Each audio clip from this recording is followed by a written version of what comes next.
So to execute this file, what we're going to do is, it's pretty simple, pretty straightforward. So what you do is, and there's one more concept here called as dry run. So dry run, if you mark it as true, it will actually execute it without actually executing it.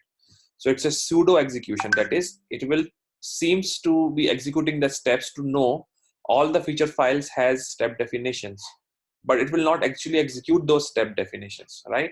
So if I do simply dry run equal to true, it will just check whether all the feature files has their corresponding glue file. And it will, if it is not, it also does something for us. It will create the definitions of those feature files. So let me just show you how that works. Run with, then I will write run as a JUnit test.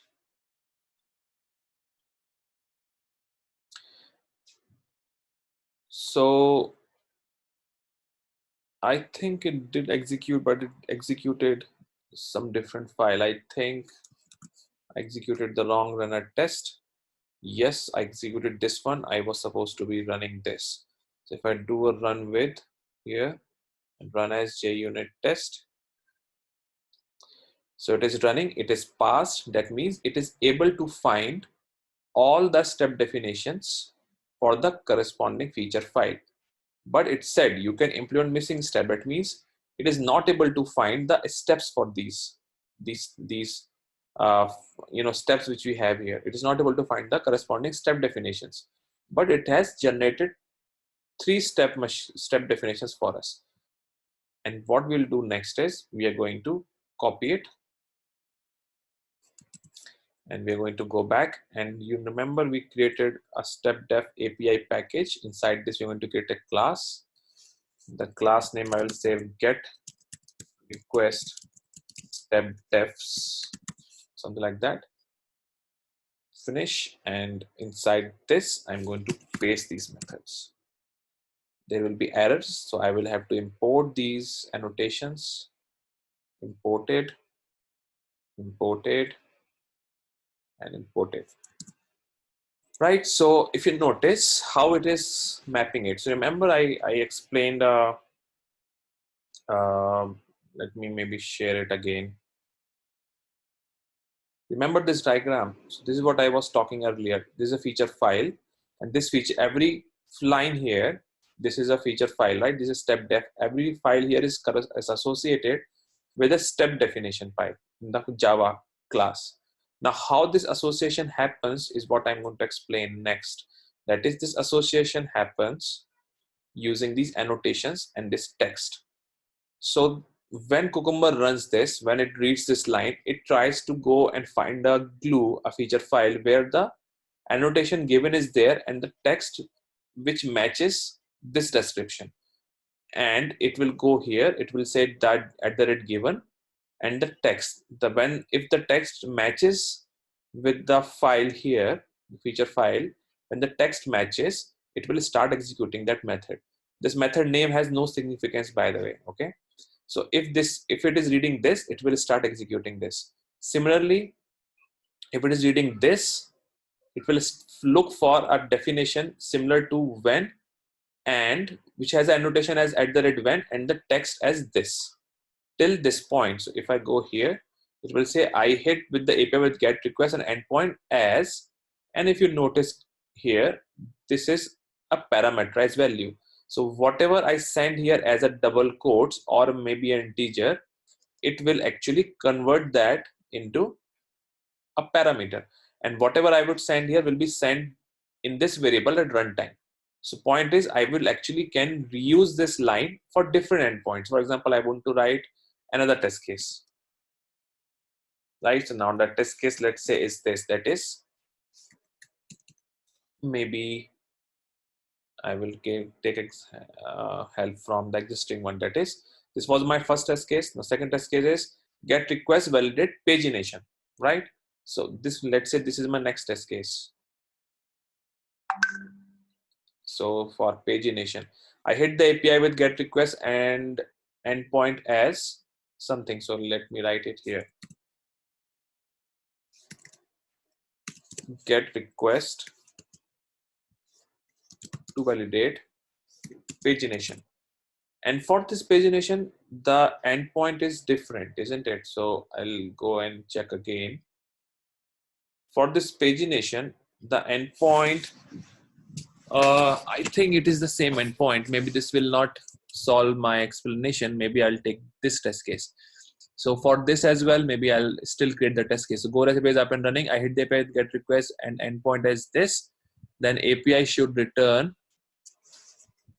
Then API should return all the users with specific pagination value. Maybe the next test case is what I will explain for the purpose of explaining this parameterization concept. So next test case, let's say, is your get request single user. And now if you notice, the endpoint is somewhat different here, right? It's public API uses something, right? So for this, what I'll do,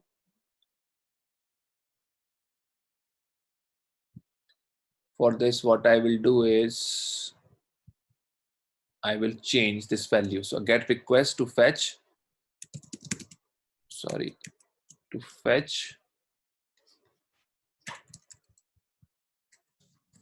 single user. And here, when I go rec is up and running, I hit the API with get request and endpoint as maybe this, that is 133, right? So if you notice, I'm using the same step with some parameterized value, and this same step will actually go and get mapped with this method when I hit the API, and the endpoint will be different. So the same method I can actually use to validate or to hit the API. Okay, that is how we actually achieve parameterization in Cucumber. That means whatever value you want to send as a parameter, you can send it in this way. By separating it by double quotes, it will go here, it will get mapped with the specific definition, and the argument which you're going to send from Cucumber file will get saved here for you to be able to use it inside the method, right? I'll show you how that is done in a minute.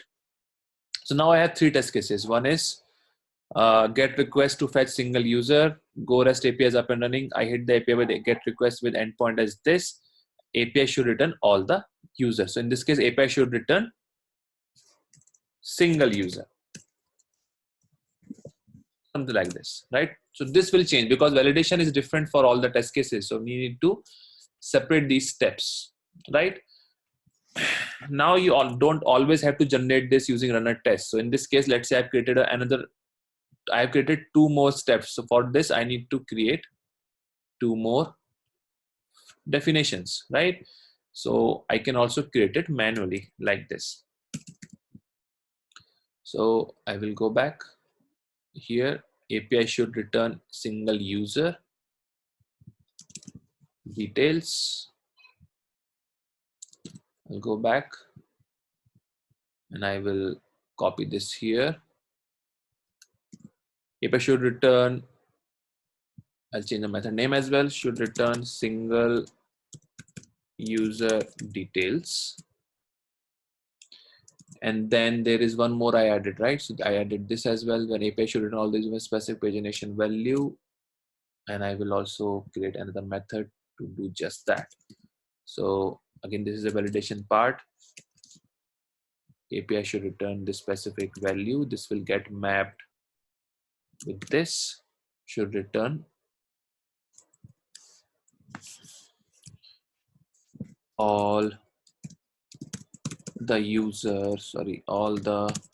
user with specific pagination value. By the way, it doesn't matter what name you give, you can give it any name. I'm just, for the sake of synchronization, sake of a standard, I'm giving the same name separated by a underscore. Now comes the logic part. So now Cucumber's task is done. So what Cucumber was capable of doing was this. That is it. Now what goes inside these method is what you need to actually write. So the same logic when we created these tests, for example, when you created these tests, the same logic will you have to apply inside these methods, but slightly in a different manner. So I'll come to that part in the next video.